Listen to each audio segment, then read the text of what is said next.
Bismillahirrahmanirrahim. Assalamualaikum warahmatullahi wabarakatuh. Kali ini kita akan melanjutkan pembahasan tentang senyawa karbon, yaitu ether. Adapun tujuan pembelajaran kali ini, yang pertama, siswa mampu menentukan tata nama dari senyawa ether. Yang kedua, siswa mampu menjelaskan sifat dari senyawa ether. Yang ketiga, siswa mampu menentukan isomer dari senyawa ether. Yang keempat, siswa mampu menjelaskan reaksi-reaksi yang terjadi pada senyawa ether. Kemudian yang kelima, siswa mampu menentukan kegunaan dari senyawa ether. Di sini terdapat latihan mandiri. Latihan ini harus kalian kerjakan. Untuk bisa mengerjakan latihan ini, kalian harus saksikan video berikut. Ether yaitu senyawa turunan alkana yang memiliki gugus alkoksi atau OR. Nah, R-nya ini berupa rantai karbon ya.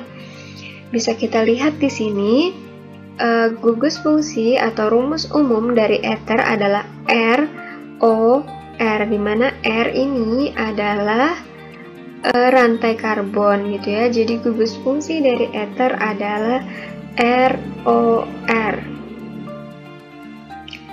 Ether dapat dilihat sebagai dua gugus alkil, yaitu R dan R yang terikat pada satu atom O.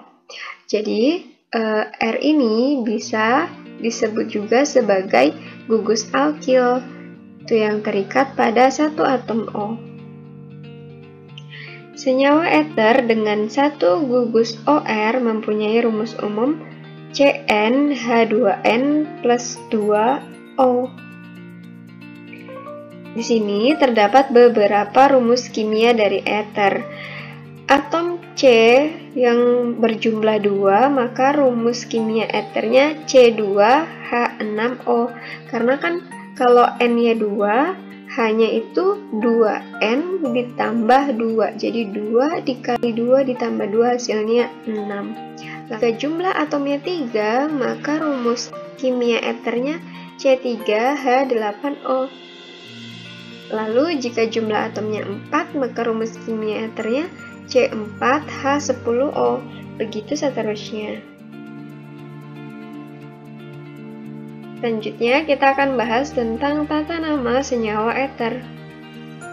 Dalam tata nama IUPAC ada beberapa peraturan, yaitu yang pertama, gugus fungsi ether tidak ikut dalam rantai utama, jadi tidak dihitung ya. Kemudian yang kedua, atom C yang mengikat gugus fungsi ether itu harus mendapatkan nomor yang paling kecil dalam rantai utama. Jadi penomorannya itu dimulai dari atom C yang mengikat gugus fungsi ether. Yang ketiga, panjang rantai utama merupakan rantai C yang terpanjang. Nah, kalau ini sama ya seperti alkana pada umumnya. Jadi untuk mencari rantai utama atau rantai induk itu kita cari rantai C yang terpanjang.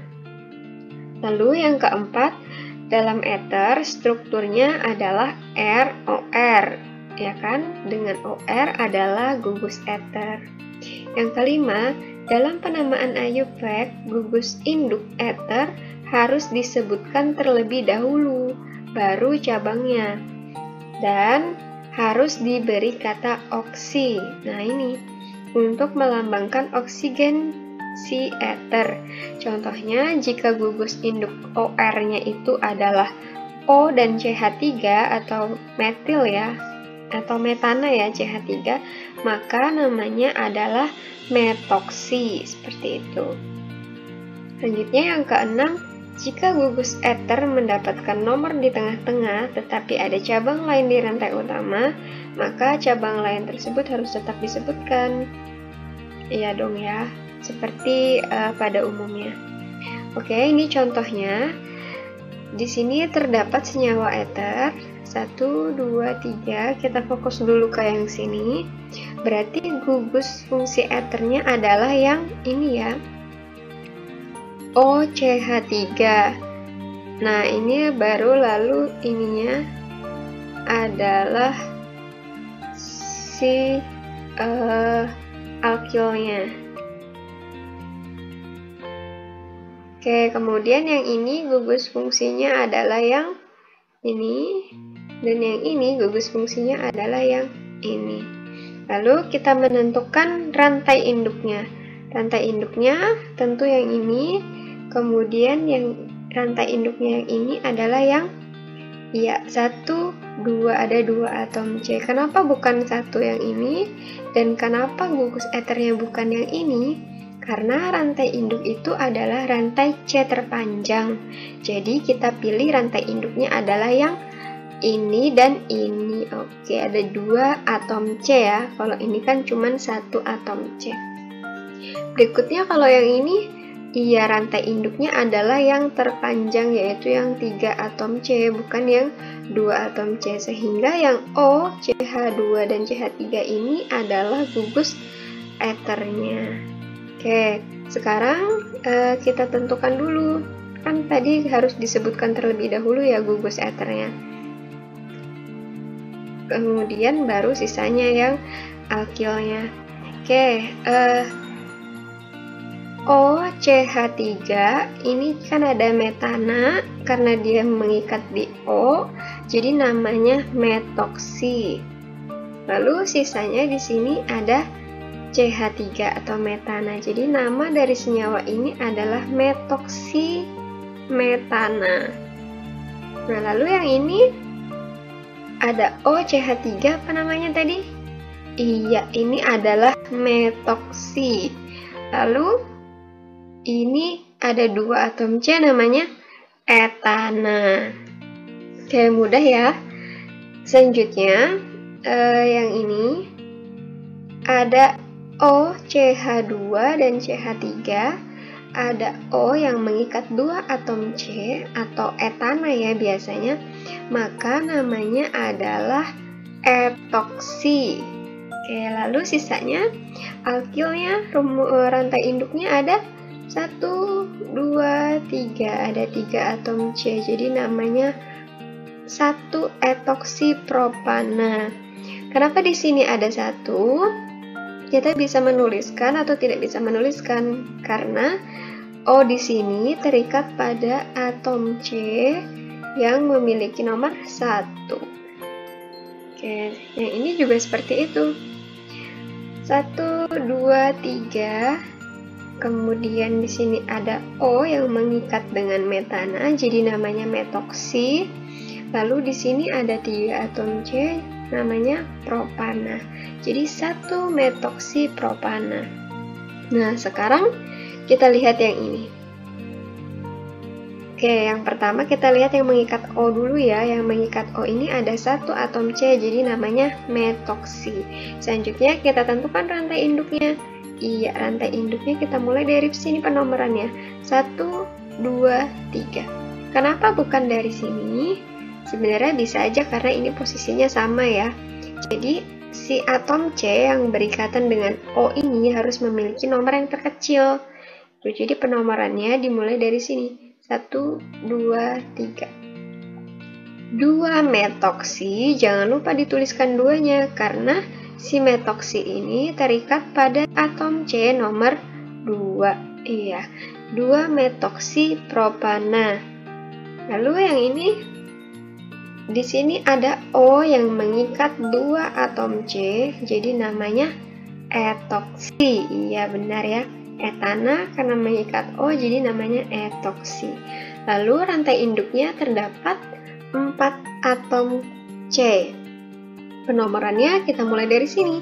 1, 2, 3, 4. Ya, karena yang lebih dekat dengan atom O. Jadi C yang mengikat atom O itu harus memiliki nomor terkecil, sekecil mungkin gitu ya.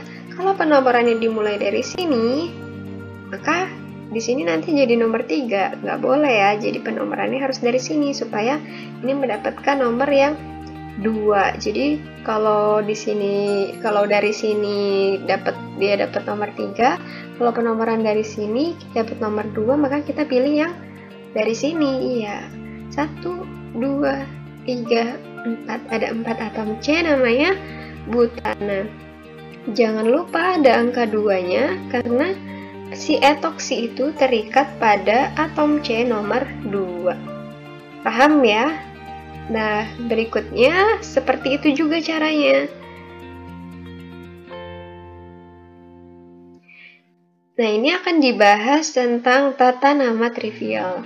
Jadi, tata nama trivial itu digunakan biasanya untuk perdagangan ya. Jadi, menggunakan nama trivial. Untuk nama trivial itu, rumusnya kita sebutkan dulu alkil-alkilnya, baru si gugus eternya. Gitu. Nah, ini kan rumus umum dari eter ya.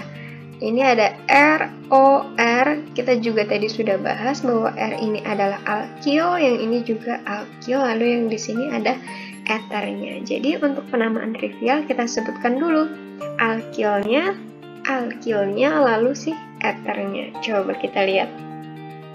Nih aturan yang pertama.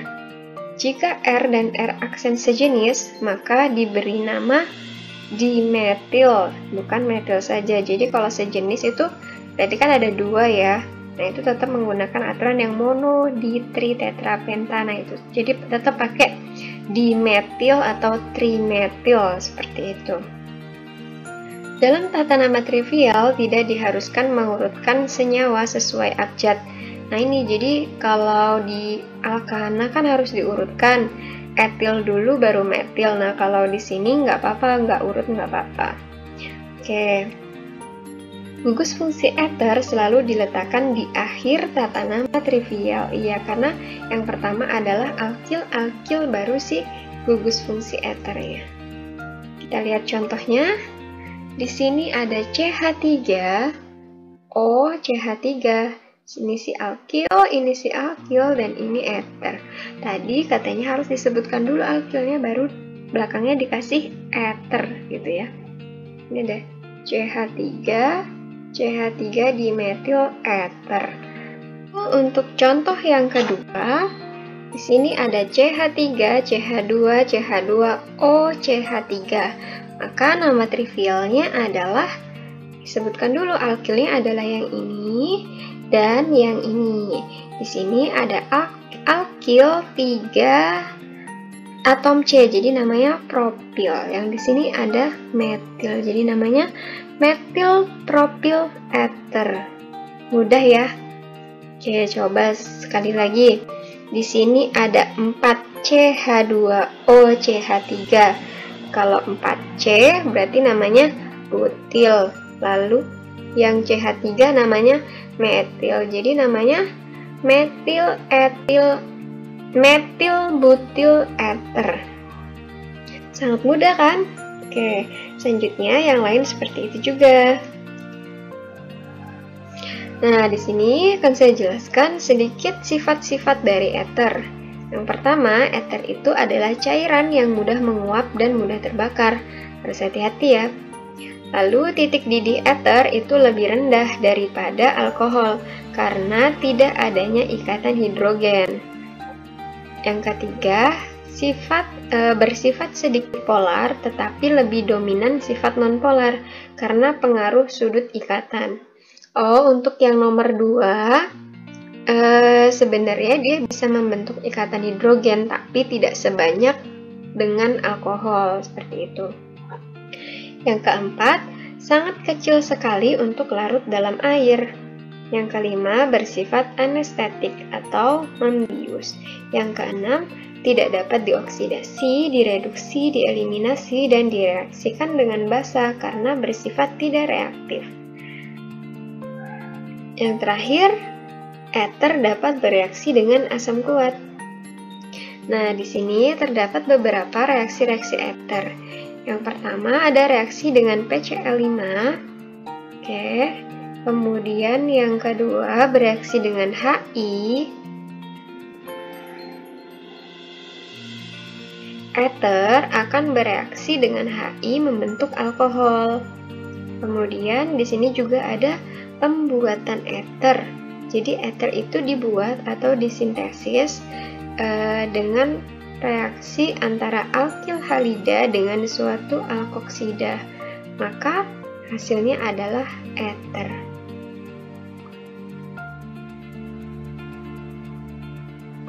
kita akan bahas tentang isomer eter. Sebelumnya, apa sih isomer itu?